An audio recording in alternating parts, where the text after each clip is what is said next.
that we,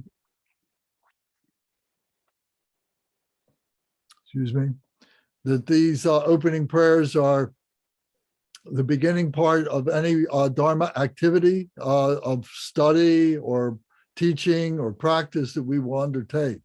So we should begin any Dharma activity with this to set our motivation for this. So that being said, Louisa, when you're ready, please begin. Okay, do you want me to do them 3 times each or how? Yes. Oh, Yes, just follow the instructions where it says at the bottom of each page, whether to repeat 3 times or not. If there's nothing there, then just do it once. okay.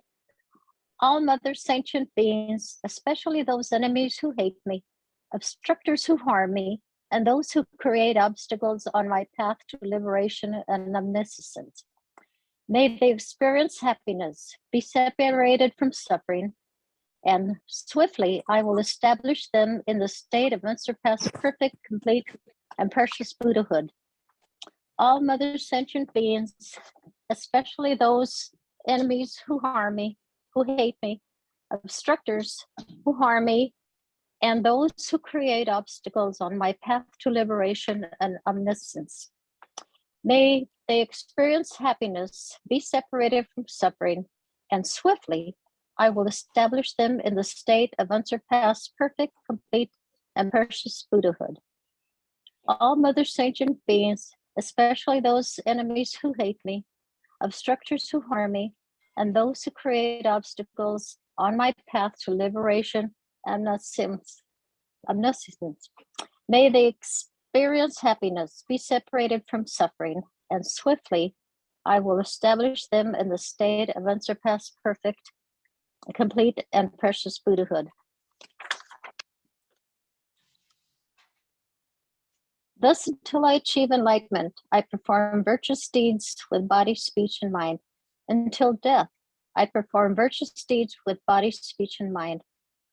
From now until this time tomorrow, I perform virtuous deeds with body, speech, and mind. We take refuge in the kind root and lineage lamas. We take refuge in the deities of all the mandalas of the yidams. We take refuge in all the exalted Buddhas. We take refuge in the perfect Dharma. We take refuge in the excellent order of the Sanghas.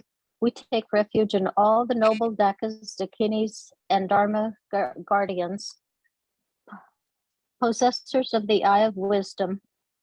We take refuge in the kind root and lineage lamas.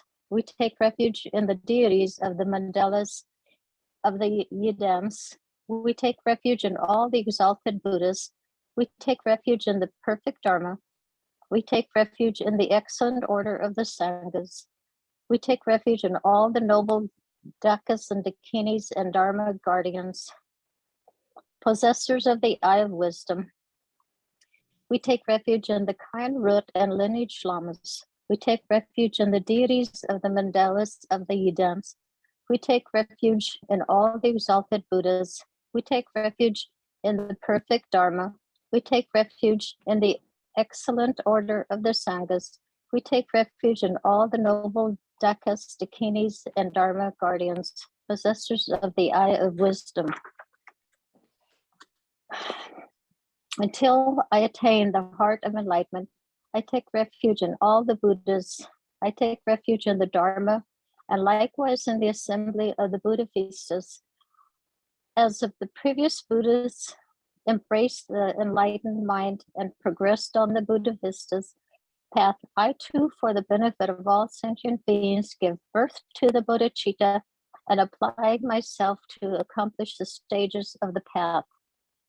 Until I attain the heart of enlightenment, I take refuge in all the Buddhas. I take refuge in the Dharma and likewise in the assembly of the Buddha Vistas.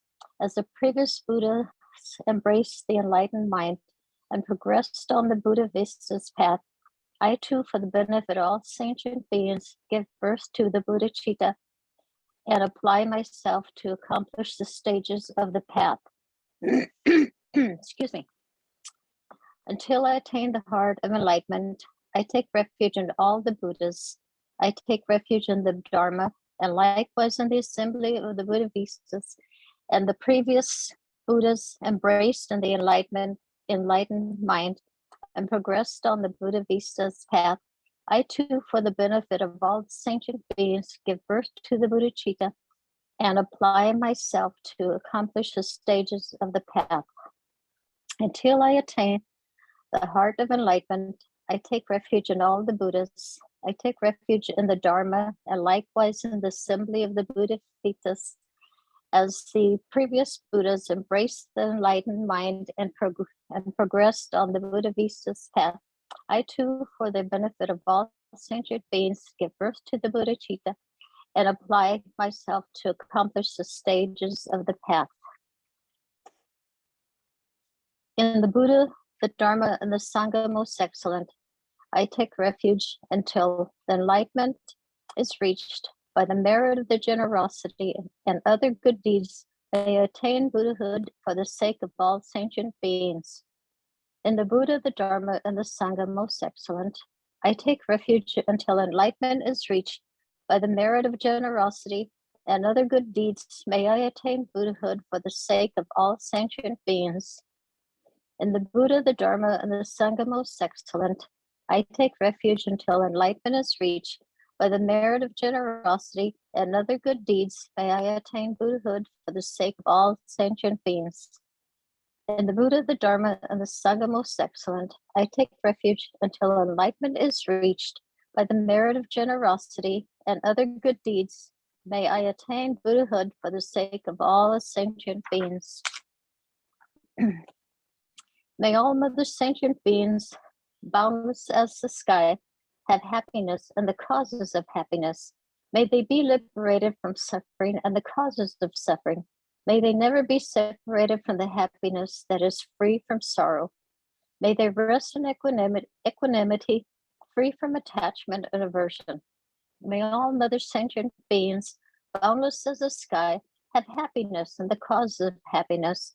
May they all be liberated from suffering and the causes of suffering. May they never be separated from the happiness that is free from sorrow. May they rest in equanimity, free from attachment and aversion. May all other sentient beings, boundless as the sky, have happiness and the causes of happiness. May they be liberated from suffering and the causes of suffering. May they never be separated from the happiness that is free from sorrow. May they rest in equanimity, free from attachment and aversion.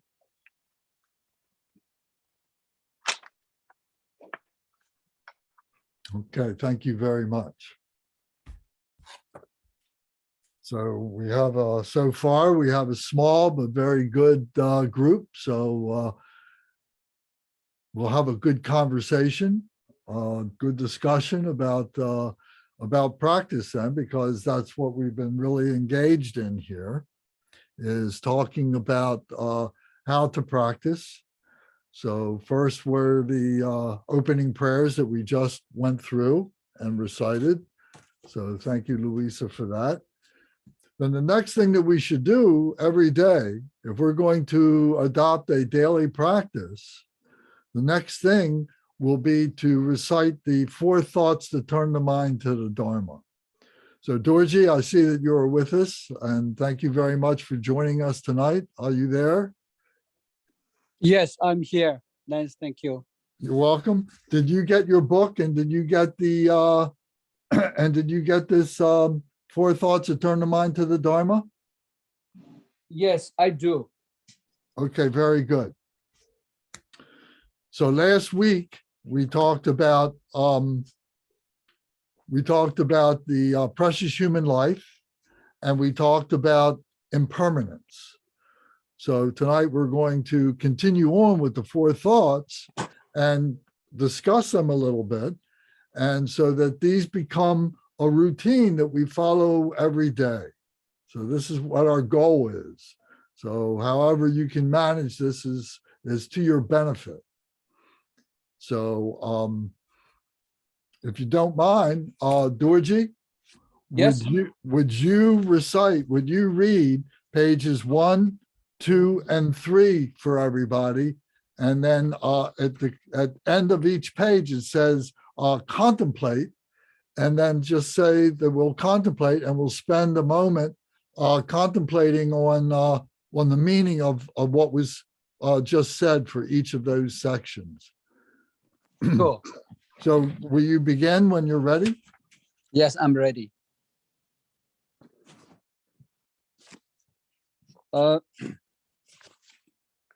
Precious human life, the freedoms and advantages so extremely difficult to obtain, accomplish the purpose of human life.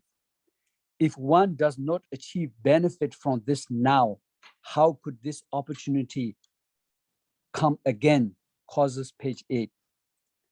Oh, this kind of leisure, page 7, and endowment, page 8, is supremely difficult to obtain. When one obtains a body which is easily lost, do not waste it meaninglessly, but rather use it to attain ultimate liberation, joyous result. It has been said, to be born a precious human being is more difficult than a blind turtle at the bottom of a vast ocean, greater than all the oceans combined on the earth, rising up from the depths of the water once every 100 years, in order to poke its head through a single small wooden yoke floating on the ocean's surface. Those who have good fortune to make a connections with the teachings are rare, and those who really take them to heart and embody them in their actions ever rarer, as rare, in fact, as stars in broad daylight. Contemplate. So please, everybody, take a minute and contemplate the meaning of precious human life.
Okay, thank you. So, Georgie, will you continue on impermanence, page 2 and 3, please? Sure. Impermanence. Ka, no matter what has been done, nothing benefits at the time of death. Worldly activities, yes, they are lies. Ka, the 8 worldly dharmas are like a painted rainbow. Think you can put your trust in them? In the certainty of death and knowing that nothing remains long, quickly accomplish liberation. Impermanence makes departure certain like the shadow of the setting sun. Abandoning laziness and indifference, blaze like fire in fierce diligence. This life is impermanent, like clouds in the autumn sky. Birth and death, migrators, are the same like actors in a play or dance.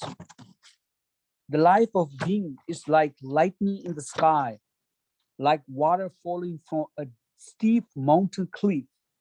It departs quickly, quickly.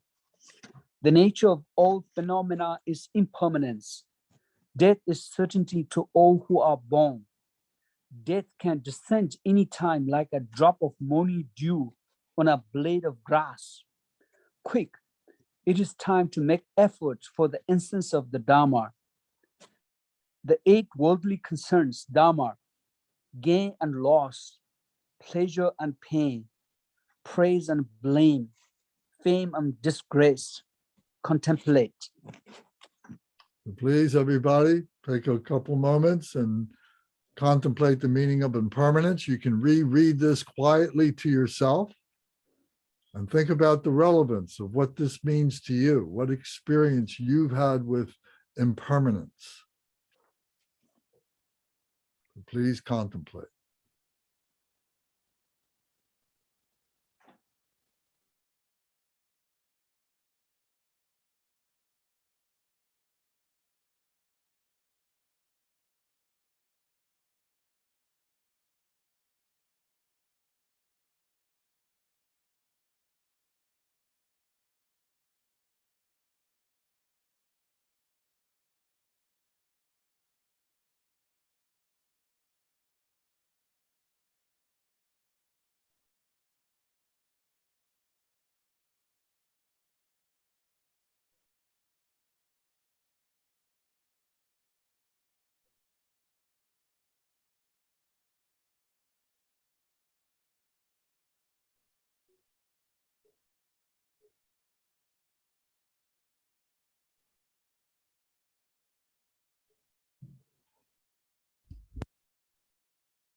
Okay, thank you.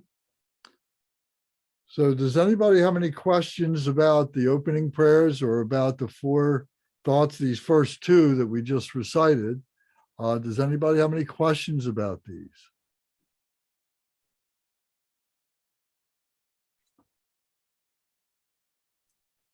Okay.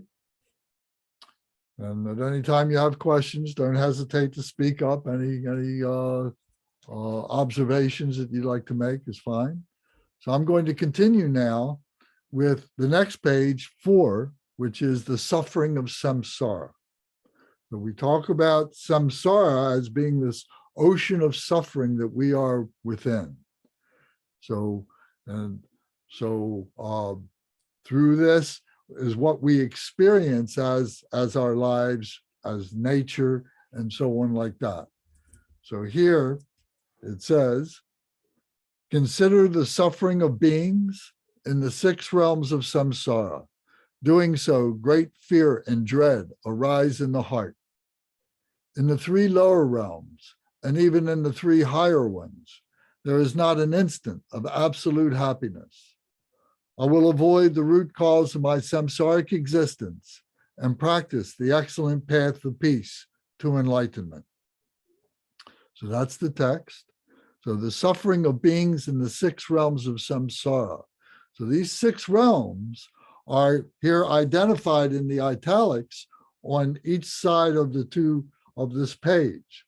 So it shows the 3 higher realms of samsara are the Deva God realm. And then the next is the Azura demigod Titan realm. And then the third is the human realm. These are the 3 higher realms.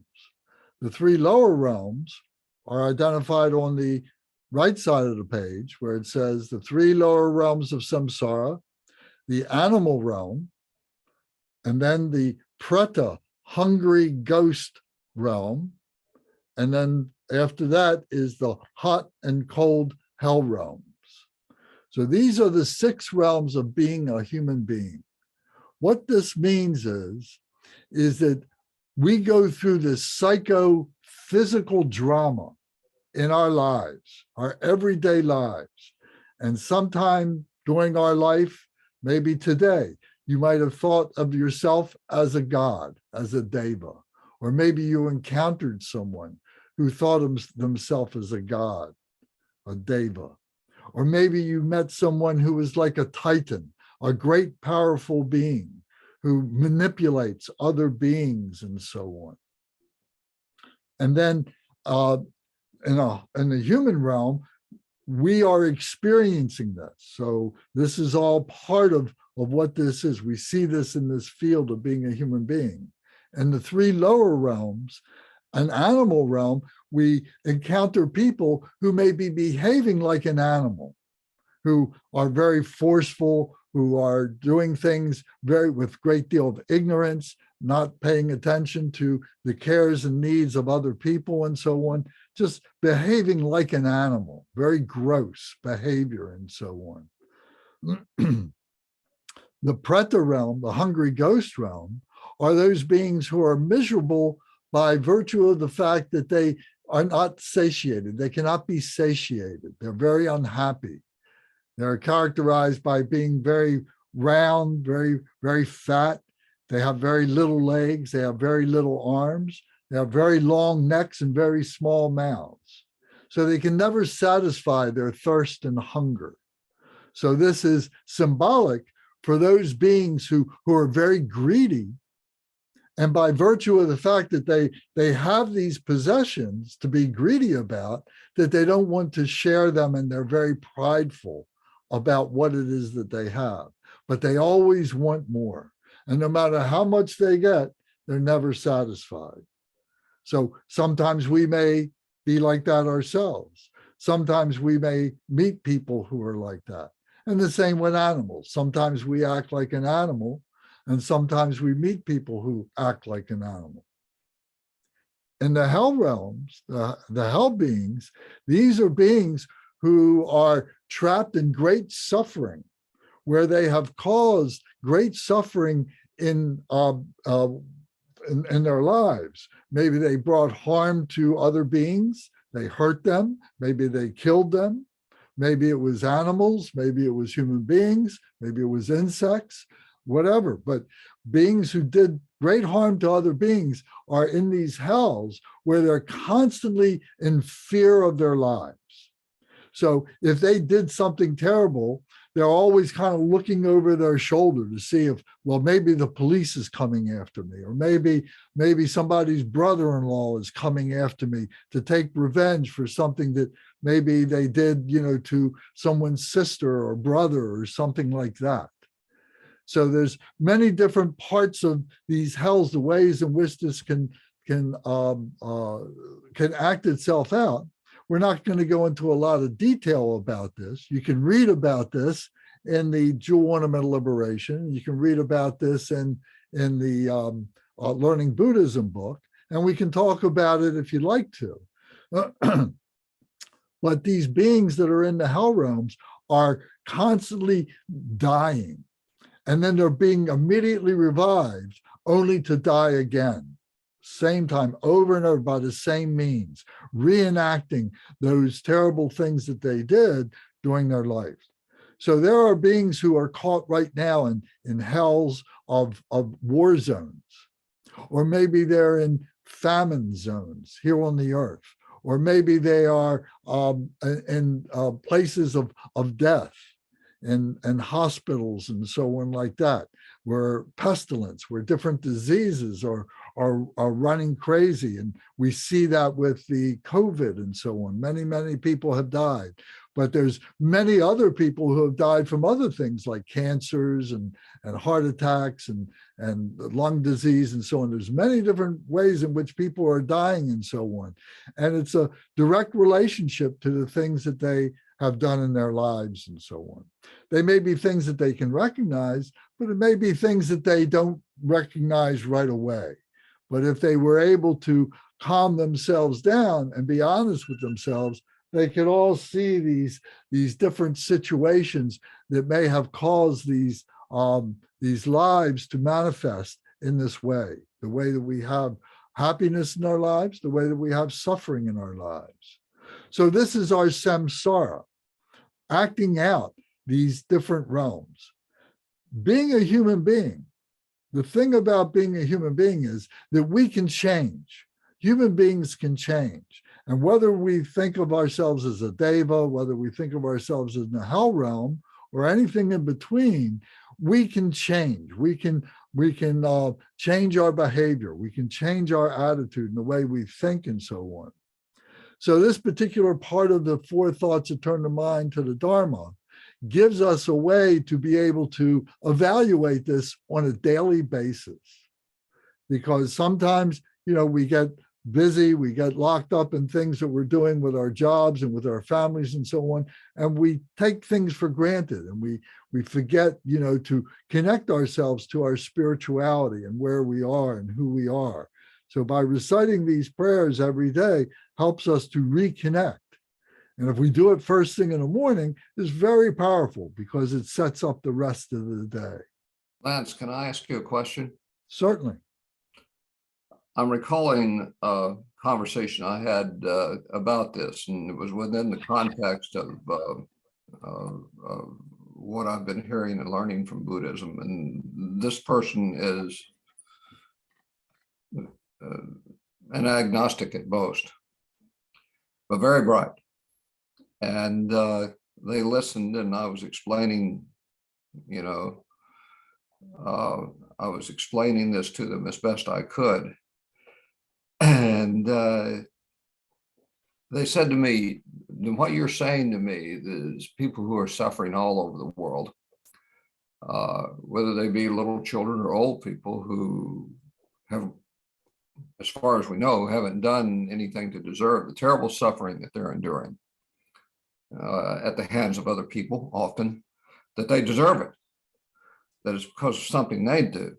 And he went on to say, isn't it because they are being persecuted by evil people? And he went on to name, people who were innocent and basically illiterate, and people who just went about their daily lives trying to farm or make their subsistence living, and were not murderers, thieves, and other things. He said, and then people come along and destroy them and kill them and take what they have. He said, what you're saying is that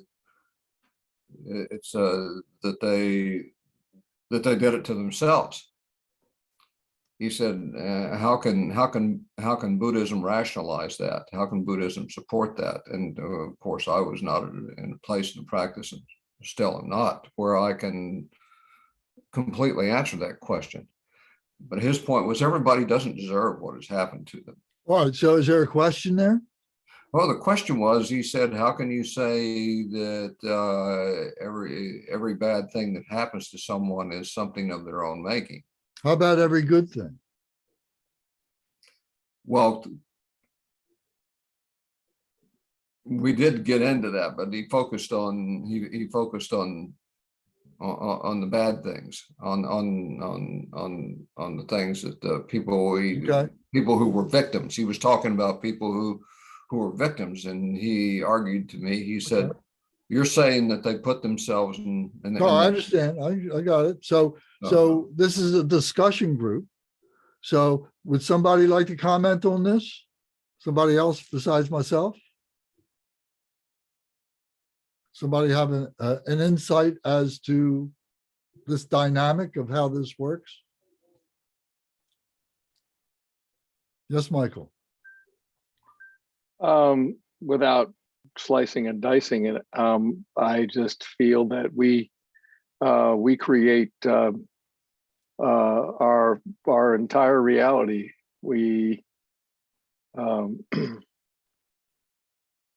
build our own experience from beginning to end, and so good, bad, however you want to judge or not judge. And I think it's best not to judge, but I think we're completely responsible from the energy that we've put into or sucked out of life from the time that our ancestors first crawled out of the muck until yesterday. We're building our current experience and tomorrow's experience. So you could say that we create our own conditions. Yeah, of course. Anybody else like to comment?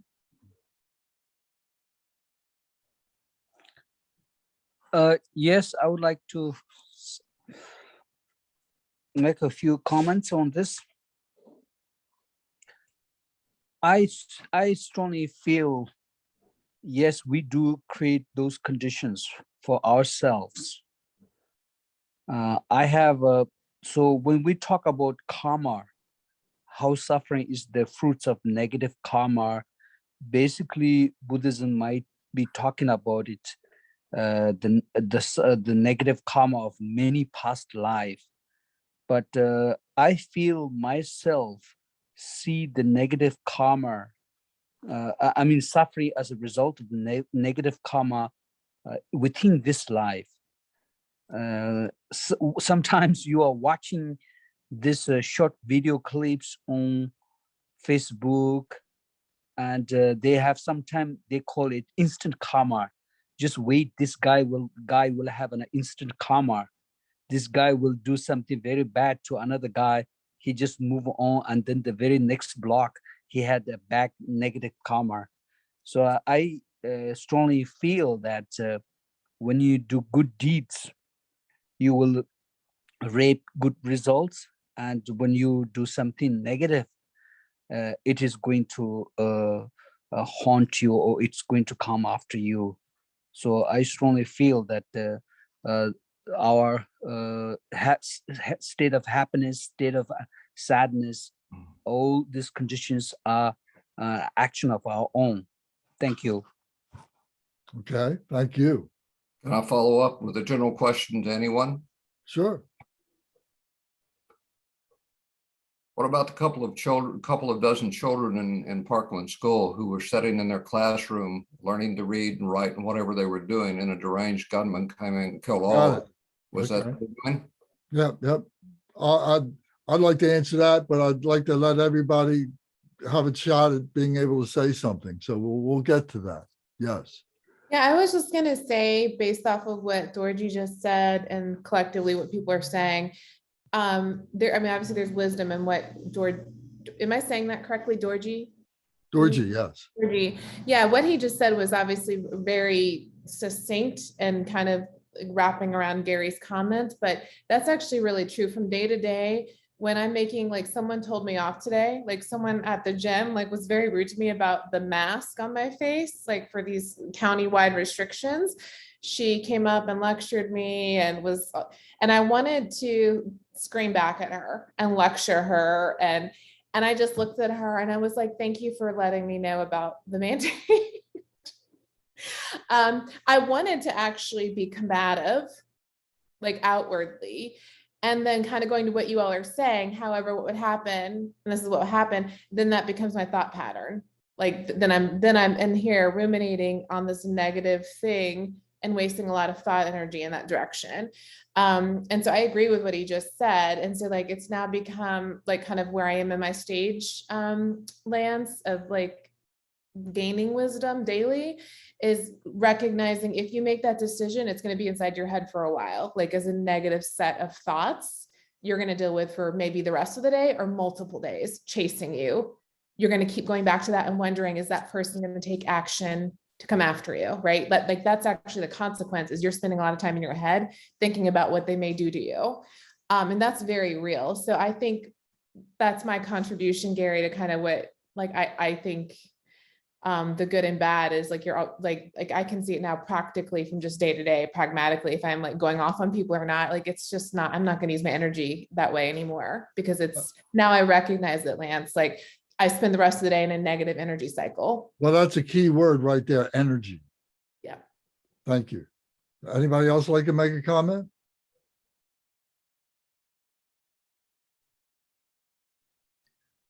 We oh, Go ahead, Louise. Go ahead, Tom. No. Go ahead, and Louisa will be next. You go ahead. Real, not realizing that we've had past lives. And that's a hard concept for a lot of people to wrap their head around. And creating karma, you know, and the labels they like to put on it, positive or negative. It's just karma. It's like a mirror, you know, whatever you do in front of that mirror, whatever it may be, just mimics that. It doesn't pass judgment that's positive, negative, good or bad.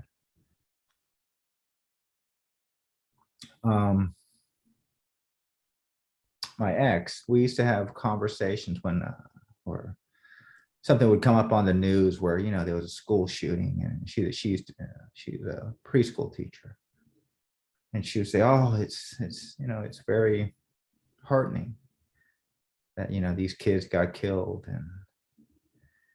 and I would try to explain that as karma, and she would say, "What did they possibly do?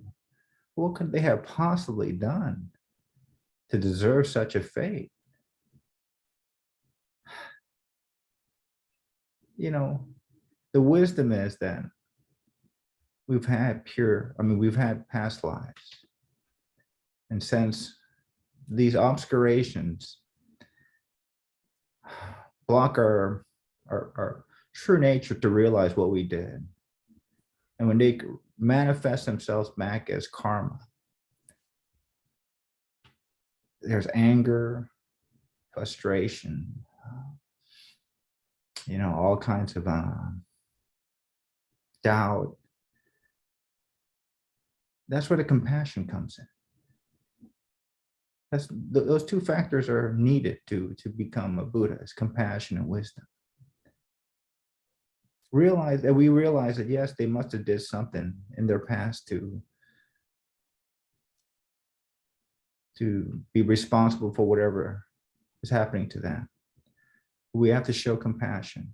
You know, it's easy to say, yeah, well, it's just karma, or it's whatever, you know, actions they've committed in their past. But it's actually truly having compassion and feeling how we can possibly take away their suffering, replace it with our happiness. It's a hard thing, you know. That's why I tend to not have these conversations with non-Buddhists, because it's very hard, because they tend to grasp on wrong views, you know. And when they do that, then this negative karma is created. It's harder for them to really understand what's going on, and some things are just basically just, you know, just left alone until you've experienced or realized more things in yourselves, you know.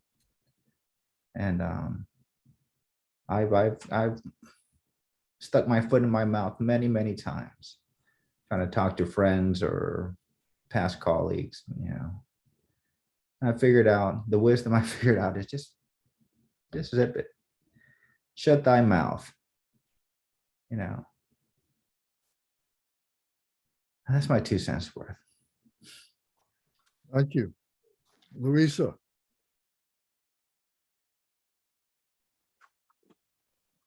I too don't have quite an understanding of why there are so many children suffering in this world and are going hungry and all.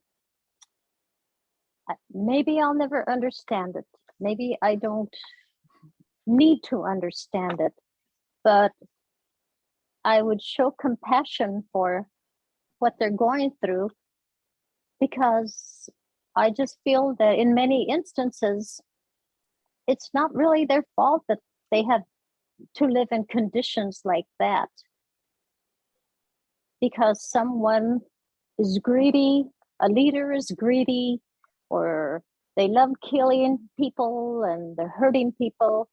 But I just don't quite understand that. But the other side of my heart, you know, this my heart, and the other side of my understanding says that it's compassion that you have to have for these, that you should have for these, that you will have for these people. But I don't know all the answers to why they have to live lives like that. Yeah, they've got precious lives, but they really, how can they fully live them like precious lives?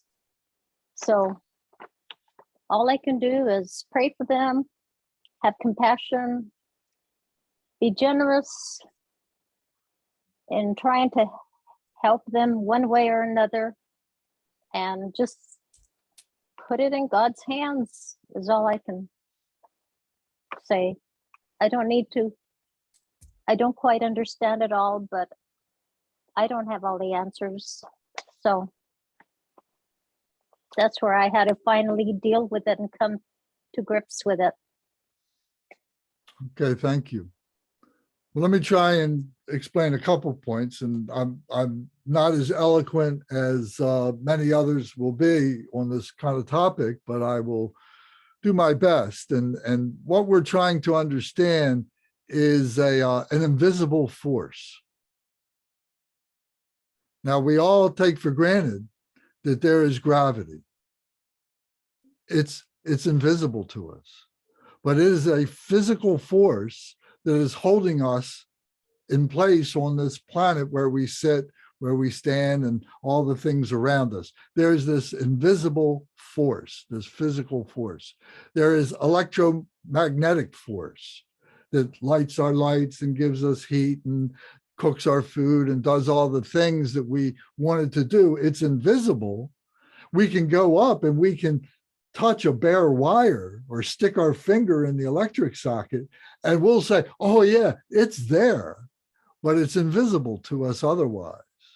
But yet it's doing a lot of things. This is physical energy that we can relate to. They say, the scientists say, that there is a weak force and a strong force. And these are the two forces that are holding atoms together, electrons together with the neutrons and the neutrons and the protons and so on. But there's also a force that is pulling it apart.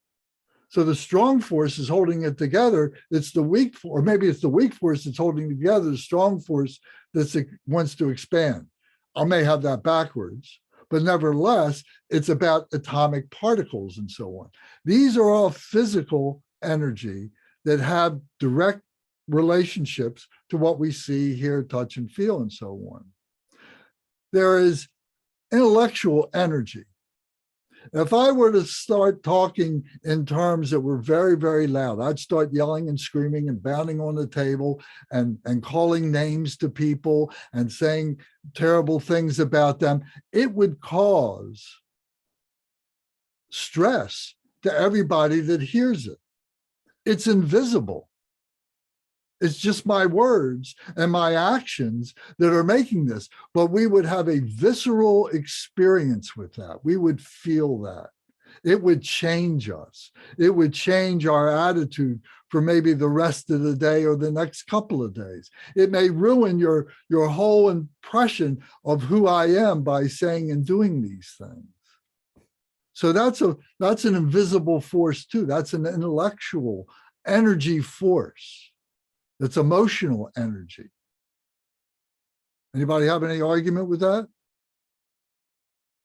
So if that's all true, then why can't there be a spiritual energy that is just as invisible to us? But yet, if we look at our lives, as fortunate as we all are, because we all have good karma, why do we have this good karma when it seems other people have such bad karma? You know, and we can't see it because that force is invisible. And compound that with the idea that we've had many, many lifetimes that we don't see. So part of this is the analogy, the metaphor of the iceberg. You know, there's this iceberg that you encounter on the water, and you see this great big, you know, ice flow, whatever you want to call it. And we say, oh, well, that's big, but you know, how big can that be? What you don't see is the rest of that iceberg that's below the surface. So that which is below the surface is like that which is our life from prior lifetimes, from things that we have done before, and so on. All we see is that iceberg that's above the surface, but there's been many other things. Why is it that we have such a fortunate life and some people have a very difficult life? Why is there collective karma? Think about all the people that have lived on this planet. How many gazillions of people? Right now, there's almost 8 billion people now. You know, last number I heard was 7.9 billion people are here right now. But how many people have already lived on this planet? How many animals have already lived on this planet? How many insects have already lived on this planet? And what did they do and so on? How about all the wars that we've had? How about all the people that have made the munitions for all the wars? How many people dropped bombs? How many people did terrible things? On the other side, how many people did good things? How many people taught things? How many people led people to more comfort in their dying days and so on, to create good karma? The people that did the terrible things created bad karma for themselves. We have to look at everybody as the same. This is equanimity. When we talk about bodhicitta, we talk about loving kindness, compassion, joy, and equanimity. Equanimity means that I look at everybody as the same. We have compassion, we have wisdom, we have joy, but we can't get so obsessed with people, with situations, that we don't understand that it pulls us down. So we need to apply the Dharma. We need to apply the teachings and so on. And this takes time. In the first part, we're learning these things, and we have to trust in the scriptures. We have to trust in the books. We have to trust in our teachers. But over time, we see that these things begin to work.